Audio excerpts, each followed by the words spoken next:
നമസ്കാരം. മലയാളി വാർത്ത ഇൻസൈഡിലേക്ക് സ്വാഗതം.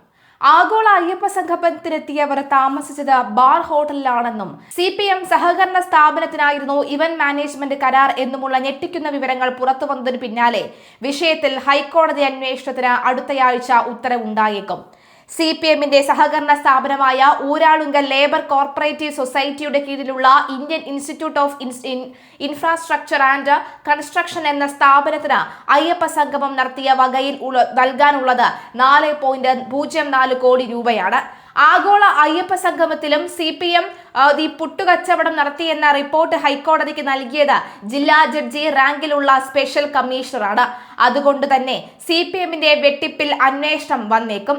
അയ്യപ്പ സംഗമത്തിന്റെ നടത്തിപ്പിൽ ഗുരുതര ക്രമക്കേടാണ് സ്പെഷ്യൽ കമ്മീഷണർ കണ്ടെത്തിയത്. സാമ്പത്തിക സുതാര്യതയില്ലെന്നും കൃത്യമായ കണക്കില്ലെന്നും റിപ്പോർട്ടിലുണ്ട്. ഊരാളുങ്കൽ സഹസ്ഥാപനമായ ഇവന്റ് കമ്പനിക്ക് കരാർ നൽകിയത് ടെൻഡർ ഇല്ലാതെയാണ്. CPMന്റെയും സർക്കാരിന്റെയും വിവിധ പദ്ധതികൾ ഊരാളുങ്കലിന് നൽകുന്നത് ടെൻഡർ ഇല്ലാതെയാണ് എന്ന ആക്ഷേപം ഉയരുന്നുണ്ട്. ആഗോള അയ്യപ്പ സംഗമം നടത്തുന്നതിനായി ദേവസ്വത്തിന്റെയും സർക്കാരിന്റെയും പണം എടുക്കില്ലെന്നാണ് ദേവസ്വം ബോർഡ് കോടതിയിൽ അറിയിച്ചത്. മുഴുവൻ തുകയും സ്പോൺസർമാരിൽ നിന്നാണെന്നും പറഞ്ഞിരുന്നു. ദേവസ്വം ഫണ്ടിൽ നിന്ന് ഊരാളുങ്കലിന്റെ നേതൃത്വത്തിലുള്ള ഇവന്റ് മാനേജ്മെന്റ് കമ്പനിക്ക് തിരുവിതാംകൂർ ദേവസ്വം ബോർഡ് മുൻകൂർ അനുവദിച്ചത് 3 കോടി രൂപ എന്ന വിവരവും പുറത്തുവന്നു. സ്പോൺസർമാരുടെ പണം കിട്ടുമ്പോൾ പണം തിരിച്ചെടുക്കുമെന്നാണ് തിരുവിതാംകൂർ ദേവസ്വം ബോർഡ് നൽകുന്ന വിശദീകരണം. പമ്പയിൽ കെട്ടിയ പന്തലടക്കം ആഗോള അയ്യപ്പ സംഗമത്തിന്റെ നടത്തിപ്പ് Indian institute of infrastructure constructions പൂർത്തിയാക്കിയത് 8.2 കോടി രൂപയ്ക്കാണ്. ഇതിൽ 3 കോടി രൂപ മുൻകൂർ അനുവദിച്ചാണ് ഉത്തരവ്. ദേവസ്വം സെക്രട്ടറിയുടെ കത്ത് പ്രകാരം ദേവസ്വം കമ്മീഷണറാണ് പണം അനുവദിച്ചത്. ആഗോള അയ്യപ്പ സംഗമത്തിന് മുഴുവൻ ചെലവും സ്പോൺസർമാർ വഴിയെന്ന സർക്കാരും ദേവസ്വം ബോർഡും ഹൈക്കോടതിയെ അറിയിച്ചിരുന്നു. വരവ് ചെലവ് കണക്ക് 45 ദിവസത്തിനകം അറിയിക്കണമെന്ന കോടതി നിർദ്ദേശവുമുണ്ട്. ഇതിന് പിന്നാലെയാണ് പണം ദേവസ്വം ഫണ്ടിൽ നിന്ന് അനുവദിച്ചത്.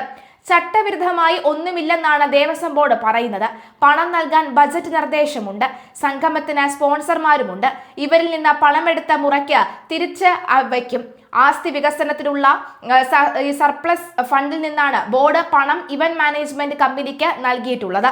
സ്പോൺസർമാർ ആരൊക്കെയെന്നോ എത്ര തുക സമാഹരിക്കാനെന്നോ ദേവസ്വം ബോർഡ് അറിയിച്ചിട്ടില്ല. തുക തിരിച്ചു വയ്ക്കുമെന്ന ഉത്തരവിൽ സൂചനയുമില്ല. കോടതി ഉത്തരവ് ലംഘിച്ചാണ് പരിപാടി നടന്നതെന്നും സാമ്പത്തിക സുതാര്യതയില്ലെന്നും കൃത്യമായ കണക്കും ബില്ലുകളും ഇല്ലെന്നും റിപ്പോർട്ടിലുണ്ട്. കണക്കുകളിൽ GST ബില്ലുകൾ അടക്കമില്ലാത്തത് ദേവസ്വം ബോർഡിന് വലിയ നഷ്ടമുണ്ടാകുമെന്നും ഉപകരാർ നൽകിയതിൽ കൃത്യമായ കണക്കില്ലെന്നും റിപ്പോർട്ടിലുണ്ട്. ഉപകരാറുകൾ ഒന്നും ഓഡിറ്റിംഗ് ഹാജരായിട്ടില്ല, ബില്ലുകൾ ഒന്നും ശരിയല്ല എന്നും ഓഡിറ്റർക്ക് കൃത്യമായ കണക്ക് തിട്ടപ്പെടുത്താനായിട്ടില്ലെന്നും റിപ്പോർട്ടിൽ പറയുന്നു. 2 ലക്ഷത്തിനുള്ളിൽ കലാപരിപാടികൾ തീരുമാനിച്ചെങ്കിലും 8 ലക്ഷമാണ് ചെലവാക്കിയതെന്നും 2 കോടിയുടെ സ്പോൺസർഷിപ്പ് വരുമാനം അവ്യക്തമാണെന്നും റിപ്പോർട്ടിലുണ്ട്.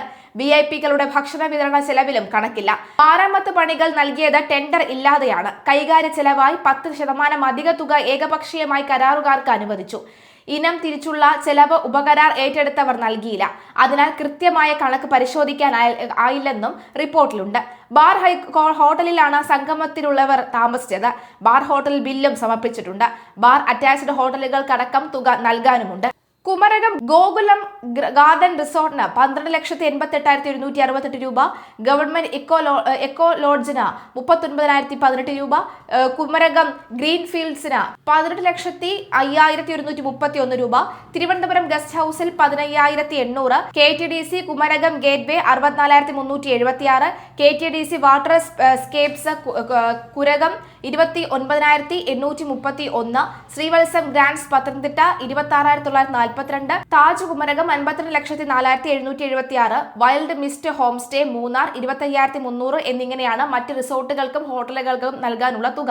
സ്പെഷ്യൽ കമ്മീഷണറുടെ റിപ്പോർട്ടിൽ അനുബന്ധമായി നൽകിയ ഓഡിറ്റ് റിപ്പോർട്ടിലാണ് ഇക്കാര്യങ്ങൾ വ്യക്തമാക്കിയത്. തിരുവനന്തപുരത്തെ ഒരു ചാർട്ടേഡ് അക്കൗണ്ടന്റ് കമ്പനിയാണ് ഓഡിറ്റ് റിപ്പോർട്ട് തയ്യാറാക്കിയത്. അയ്യപ്പ സംഗമത്തിന്റെ അന്ന് രാത്രിയിൽ 3,000 പേർ ഭക്ഷണം കഴിച്ചെന്നാണ് കണക്ക്. എന്നാൽ 500 താഴെ ആളുകൾ മാത്രമാണ് ശരിക്കും ഭക്ഷണം കഴിച്ചത്. സംഗമം ദിവസം ഉച്ചയ്ക്ക് 5,000 പേർ കഴിച്ചതിന് 8.5 ലക്ഷം ചെലവായെന്നും കണക്കിലുണ്ട്. എന്നാൽ അയ്യപ്പ സംഗമത്തിൽ ആകെ 4000 പേർ മാത്രം എത്തിയെന്നാണ് സർക്കാർ കണക്ക് പറയുന്നത്. അയ്യപ്പ സംഗമത്തിന്റെ 2 കോടിയുടെ സ്പോൺസർ ആരെന്ന കാര്യത്തിൽ വ്യക്തതയില്ല. ദേവസ്വം മുൻകൂർ നൽകിയ 2 കോടി തിരിച്ചടച്ചിട്ടില്ല. ആഗോള അയ്യപ്പ സംഗമത്തിന് ചെലവഴിച്ച തുകയുടെ GST ഇൻപുട്ട് ക്രെഡിറ്റ് ലഭിക്കുന്ന കാര്യത്തിലും വ്യക്തതയില്ലെന്നും സ്പെഷ്യൽ കമ്മീഷണറുടെ റിപ്പോർട്ടിലുണ്ട്. ഹോട്ടൽ ബില്ലുകളിൽ പലതിലും GST നമ്പർ ഇല്ല. അതിനാൽ ഇൻപുട്ട് ക്രെഡിറ്റായി കിട്ടേണ്ട തുക വാങ്ങാനാവില്ല. കലാപരിപാടികൾക്ക് എസ്റ്റിമേറ്റിനേക്കാൾ കൂടുതൽ തുക ചെലവിട്ടു. VIP ഏരിയയിൽ ഭക്ഷണം വിളമ്പിയതിനും കണക്കിൽപ്പെടാത്ത തുക ചെലവിട്ടതിനും റിപ്പോർട്ടിലുണ്ട്. പമ്പയിൽ നടന്ന ആഗോള അയ്യപ്പ സംഗമവും SITയുടെ അന്വേഷണ പരിധിയിലേക്കെന്ന് സൂചിപ്പിക്കുന്ന വിവരങ്ങൾ പുറത്തുവരുന്നുണ്ട്. അതും ഹൈക്കോടതിയുടെ നിയന്ത്രണത്തിലാകുമെന്നാണ് മനസ്സിലാക്കിയത്. കോടതിയിൽ SIT നൽകിയ റിപ്പോർട്ടിൽ ആഗോള അയ്യപ്പ സംഗമത്തിനെ കുറിച്ചും പരാമർശമുണ്ട്. ശബരിമല സ്വർണ്ണക്കൊള്ള കേസുമായി ബന്ധപ്പെട്ട് ഹൈക്കോടതിയിൽ SIT നൽകിയ റിപ്പോർട്ടിൽ ആഗോള അയ്യപ്പ സംഗമത്തെക്കുറിച്ചും പരാമർശമുണ്ട്. SIT റിപ്പോർട്ടിൽ സുപ്രധാന കണ്ടെത്തലുകളാണ് ഇതുമായി ബന്ധപ്പെട്ട് ഉള്ളത്. അയ്യപ്പ സംഗമം തീരുമാനിച്ച വിവരം ദേവസ്വം യോഗത്തിന്റെ മിനിറ്റ്സിൽ ഇല്ലെന്നാണ് SIT റിപ്പോർട്ടിൽ പറയുന്നത്. ആഗോള അയ്യപ്പ സംഗമത്തിലെ ഫണ്ട് വിനിയോഗത്തിലെ അവ്യക്തതകളും റിപ്പോർട്ടിൽ ചൂണ്ടിക്കാട്ടിയിട്ടുണ്ട്. ആഗോള അയ്യപ്പ സംഗമവും പരാമർശിച്ച പശ്ചാത്തലത്തിൽ തിങ്കളാഴ്ച യോഗം വിളിക്കാനാണ് ദേവസ്വം ബോർഡിന്റെ തീരുമാനം. K. ജയകുമാർ പ്രസിഡന്റായ ബോർഡ് പ്രശാന്തിന്റെ കള്ളക്കണക്ക് ഒരു കാരണവശാലും അംഗീകരിക്കില്ല. അതേസമയം ആഗോള അയ്യപ്പ സംഗമം നടത്തിയതിൽ തിരുവിതാംകൂർ ദേവസ്വം ബോർഡിന് 3.4 കോടി രൂപയുടെ നഷ്ടമുണ്ടായെന്ന ഓഡിറ്റ് റിപ്പോർട്ട് ഹൈക്കോടതിയിൽ നൽകും. അയ്യപ്പ സംഗമത്തിന് വേണ്ടി 1 രൂപ പോലും സർക്കാരിൽ നിന്നോ ദേവസ്വം ബോർഡിൽ നിന്നോ കൈപ്പറ്റാൻ പാടില്ലെന്നായിരുന്നു കോടതിയുടെ നിർദ്ദേശം. അയ്യപ്പ സംഗമത്തിന് വേണ്ട പണം സ്പോൺസർഷിപ്പിലൂടെ കണ്ടെത്താമെന്നായിരുന്നു ദേവസ്വം ബോർഡ് പ്രതീക്ഷിച്ചിരുന്നത്. ഏകദേശം 8 കോടി രൂപ ചെലവ് വരുമെന്ന് ദേവസ്വം വകുപ്പ് മന്ത്രി തന്നെ വാർത്താ സമ്മേളനത്തിൽ പറഞ്ഞിരുന്നു. എന്നാൽ ഈ തുക മുഴുവൻ സ്പോൺസർഷിപ്പിലൂടെ കണ്ടെത്താൻ കഴിഞ്ഞോ എന്നതിൽ വ്യക്തതയില്ല. ദേവസ്വം ബോർഡിന്റെ സർപ്ലസ് ഫണ്ടിൽ നിന്നാണ് 3.4 കോടി രൂപ നൽകിയിരിക്കുന്നത്. ഇതിനിടെ ശബരിമല കൊടിമരം പുനർനിർമ്മാണ കേസുമായി ബന്ധപ്പെട്ട് ഫയലുകൾ കൈമാറാൻ ആവശ്യപ്പെട്ട് SITക്ക് വിജിലൻസ് കത്ത് നൽകും. ദേവസ്വം ബോർഡ് ആസ്ഥാനത്ത് നിന്നും SIT ഫയലുകൾ കസ്റ്റഡിയിലെടുത്തിരിക്കുന്നു. ഈ ഫയലുകൾ വിട്ടുകിട്ടാനാണ് കത്ത് നൽകുക. ദേവസ്വം ആസ്ഥാനത്ത് നിന്ന് കണ്ടെത്തിയ സുപ്രധാന രേഖകളെല്ലാം നിലവിൽ SITയുടെ കസ്റ്റഡിയിലാണ്. രേഖകൾ പരിശോധിച്ചാണ് ഓരോരുത്തരുടെയും മൊഴികൾ അടക്കം രേഖപ്പെടുത്തേണ്ടത്.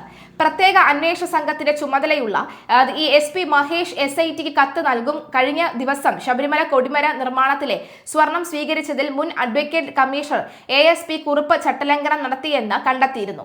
എക്സിക്യൂട്ടീവ് ഓഫീസറെ ബോർഡ് ചുമതലപ്പെടുത്തിയിട്ടും ഭക്തരിൽ നിന്ന് സ്വർണം സ്വീകരിച്ചത് കുറുപ്പാണെന്നായിരുന്നു ദേവസ്വം വിജിലൻസ് കണ്ടെത്തിയത്. രേഖകളിൽ സ്വർണം കൈമാറിയവരുടെ പേര് വിവരങ്ങൾ കൃത്യമായി രേഖപ്പെടുത്തിയിട്ടില്ലെന്നും കണ്ടെത്തിയിട്ടുണ്ട്. ശബരിമല കൊള്ളയ്ക്ക് പിന്നാലെ സർക്കാരിനെ കുരുക്കിലാക്കിയിരിക്കുകയാണ് അയ്യപ്പ സംഗമം.